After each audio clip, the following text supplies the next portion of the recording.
E aí, pessoal, vamos falar um pouquinho sobre remuneração dos servidores? Pois então, a remuneração, ela tem caráter contraprestacional. A ideia é de que o servidor presta o serviço e pela prestação do serviço ele recebe uma contraprestação, que é a remuneração. A expressão remuneração, ela tem uma acepção ampla. Remuneração abarca o vencimento básico do cargo, somado a todas as vantagens pecuniárias permanentes desse cargo. Isso, remuneração nesse caso é similar à ideia de vencimentos, no plural. Então, os vencimentos são uma forma de remuneração em que se abarca o vencimento básico do cargo, aquele previsto em lei, somado a todas as vantagens pecuniárias permanentes desse cargo. Antes de mais nada, a remuneração do servidor público é irredutível. Então, ao total, os vencimentos têm uma garantia, que é a garantia de irredutibilidade. Então, a gente fala em irredutibilidade de vencimentos ou irredutibilidade de remuneração. A remuneração do servidor público não pode ser reduzida. Não se admite a redução nominal. Ele não pode deixar de ganhar 1.000 para ganhar 999. Agora, se com 1.000 ele fazia misérias, agora não compra nenhum pão, paciência. A garantia dele é de irredutibilidade do valor nominal, tá? Para manter o valor real, existe uma outra garantia.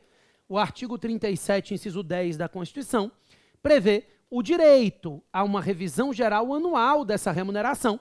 E aí, obviamente, essa revisão geral anual tem o intuito de manter o poder de compra, de manter o valor real da remuneração. Então, além do valor nominal, que não é reduzível, não é passível de redução, além disso, ele tem direito a uma revisão geral anual para tentar manter o poder de compra dessa remuneração, tá?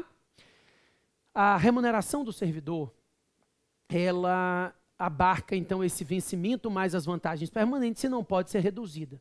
O problema é que se você pegasse um contra-cheque de um servidor, sei lá, servidor público qualquer, policial, estadual, você ia ver o seguinte, vencimento básico, R$500. Isso é hipotético, tá? Você diz, coitado, está na miséria, ganhando muito pouco. Aí vem, gratificação de atividade policial 1, 300%. Gratificação de atividade policial 2, 400%.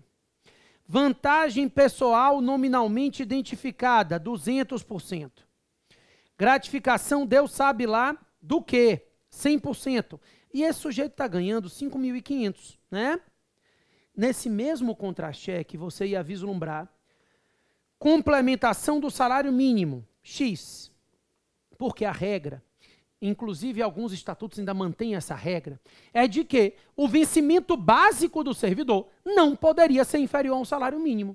Então, ainda que ele tivesse uma remuneração de 5.500, como o vencimento básico era inferior a um salário mínimo, ele tinha que ter uma complementação. Acabou essa brincadeira, tá? A súmula vinculante número 16 regulamenta que, para fins de salário mínimo, o que importa é a remuneração total do servidor e não o vencimento básico. Certo? Então, o vencimento pode ser inferior ao salário mínimo, sim, desde que a remuneração total não seja. Eu lembro ainda que a emenda 19 de 98 criou uma outra forma de pagamento aos servidores, que é o pagamento feito por meio de subsídios.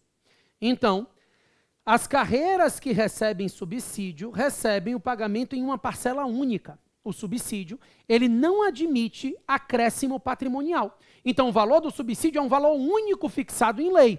Aquelas carreiras que recebem subsídio recebem um pagamento feito em parcela única que não admite nenhuma espécie de acréscimo patrimonial. Ok? Beleza.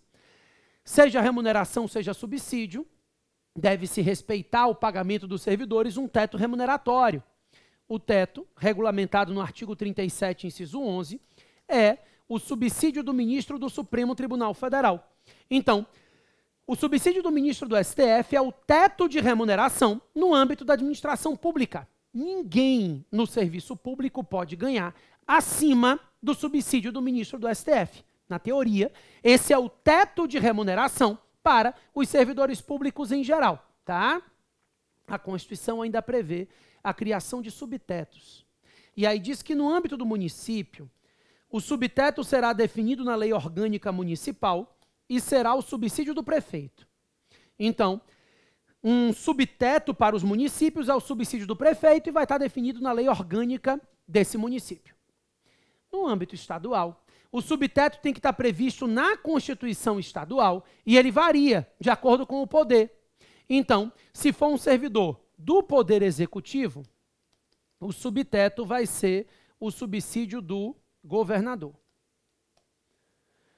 Se for um servidor do Judiciário, o subteto vai ser o subsídio do desembargador do Tribunal de Justiça. E, se for um servidor do Poder Legislativo, o subteto vai ser o subsídio do deputado estadual. Então, esse subteto no âmbito estadual varia de acordo com o poder, com um detalhe.